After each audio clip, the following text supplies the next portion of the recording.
जब हम परिवार के बारे में बात करते हैं सद्गुरु, ऐसी कुछ चीजें हैं जो हमेशा मुझ में जिज्ञासा पैदा करती हैं और मैं आप जैसी ऊंची ऊर्जा से उनका जवाब या पुष्टि चाहता हूँ। मैंने हमेशा सवाल उठाया है कि क्यों एक पिता और बेटे के बीच एक जैविक दूरी होती है, उस रिश्ते में हमेशा वो तनातनी क्यों रहती है।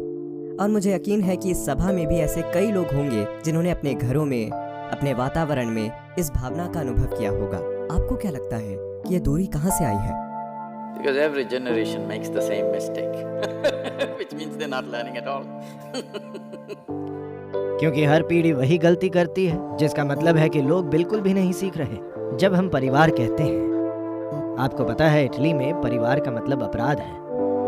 अपराध? हाँ, माफिया को हमेशा द फैमिली मतलब परिवार कहा जाता था। तो एक तरह से ये एक तरह का अपराध है। एक समाज के निर्माण में ये सबसे बुनियादी संस्था है, पर इसका मतलब ये नहीं कि आपको बुनियादी ही रहना चाहिए, क्योंकि ये हमारी एक जैविक पहचान है। जैविक ही एक सच्चाई है, हम इसे नकार नहीं सकते। बेशक ये किसी तरह, कम से कम कुछ हद तक हमारे माता पिता ने हमें ये दिया, कम से कम इसका एक भाग। आज ये जिस तरह है, जिस तरह ये दिखता है, वो वास्तव में उनके कारण है। खैर, उन्हें ये किसी और ने दिया, ये दूसरी बात है, पर हमारे लिए ये उनके द्वारा दिया गया है। तो ये एक जैविक पहचान है। This limiting oneself to one's biological identity for an entire lifetime is a crime. व्यक्ति को पूरे जीवन के लिए उसकी जैविक पहचान से जोड़ देना एक अपराध है, क्योंकि ये कई चीजें बनाता है। इस देश ने काफी लंबे समय से बहुत कष्ट सहा है। अभी अभी आपने महाभारत का वीडियो जारी किया है। पूरी महाभारत एक पारिवारिक समस्या है, धृतराष्ट्र सिंड्रोम है। हम अब भी भुगत रहे हैं, चाहे कुछ भी हो। आज भी हम वही चीज भुगत रहे हैं। मेरा बेटा अच्छा है और उसे राजा बनना चाहिए, चाहे जो भी हो। कुछ बेटों ने ज्यादा अच्छा नहीं किया, कुछ ने किया। तो परिवार एक बुनियादी पहचान है जिसके साथ हम जन्मे हैं। बचपन में ये एक शानदार चीज है, क्योंकि परिवार के उस सहयोग के बिना आप कई तरीकों से वो नहीं होते जो आप आज हैं। परिवार के लिए पूरे सम्मान और आदर के साथ, क्योंकि मानव रूपी जीव इस तरह जन्म लेता है कि जब आप अपनी माँ के गर्भ से बाहर आते हैं, आप दूसरे जीवों की तरह अपने पैरों पर खड़े होकर चीजें नहीं कर सकते।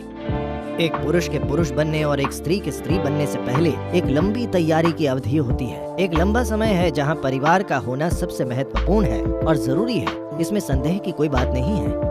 पर आपको उस पहचान से परे विकसित होना होता है, लेकिन ज्यादातर लोग उस पहचान से परे कभी विकसित नहीं हो पाते, जिसके लिए वे परेशान होते हैं। और कभी कभी अगर वे खास स्थान में पैदा होते हैं तो वे पूरे देश को परेशान करते हैं। आपको उसके पार जाना होता है। एक बच्चे के रूप में ये सबसे जरूरी है कि आप खुद को परिवार से पहचानें, पर एक वयस्क के रूप में आपको अपनी जैविका से परे विकसित होना होता है, क्योंकि जैविका सबसे बुनियादी पहचान है। व्यक्ति को उससे परे जाना होता है। तो ऐसा कहने के बाद क्या ये जरूरी है कि हर पिता और पुत्र में किसी तरह की नाराजगी हो? ये पिता और बेटे के बारे में नहीं है। बात बस ये है कि दो पुरुष एक ही घर में रह रहे हैं। जब आप 8-10 साल के थे तो आपके पिता भगवान जैसे थे। ये समस्या आपके 15-16 के होने पर शुरू हुई, जब आप एक पुरुष बनना चाहते हैं और पर्याप्त जगह नहीं है। ये बड़ा आदमी बहुत ज्यादा जगह घेरे हुए है और वो आदमी सोचता है ये मेरी जगह है और ये कौन है। वे एक दूसरे को पिता और बेटे के रूप में नहीं पहचान सकते, क्योंकि अब कोई पिता और बेटा नहीं है। अब एक ही घर में दो मर्द हैं और वहाँ पर्याप्त जगह नहीं है। ऐसा सिर्फ मानव परिवारों में नहीं होता। हर प्राणी, चाहे वो एक हाथी हो या एक भैंसा या कुछ और, हर प्राणी के जीवन में थोड़ा टकराव होगा और या तो छोटे बाहर जाते हैं या बड़े बाहर चले जाते हैं। ये हर कहीं होता है, क्योंकि ये पिता और बेटे के बीच की समस्या नहीं है। ये दो पुरुषों का एक ही स्थान और एक ही स्त्री को साझा करने की कोशिश है, जो एक के लिए माँ है और दूसरे के लिए पत्नी। दो पुरुष, ये निश्चित रूप से काफी मजबूत मिथक को तोड़ता है जिसके साथ ये देश चला है, क्योंकि समस्या हमेशा एक ही घर में दो स्त्रियों को लेकर रही है और आपने इसे पूरा बदल दिया, क्योंकि मेरा मानना है कि दो पुरुषों को एक साथ नहीं रखा जा सकता। नहीं, ऐसा महिलाओं के बीच भी एक अलग तरीके से होता है, लेकिन महिलाओं के पास अपने टकराव को छुपाने का एक खास तरीका होता है। वे इसे खास तरीके से करती हैं, स्त्रैण तरीके से। पुरुष से ज्यादा आमने सामने सिर टकराना मर्दों का तरीका है। स्त्रियों का तरीका अलग है, वे इसे अलग तरीके से करेंगी, पर घर्षण होता है।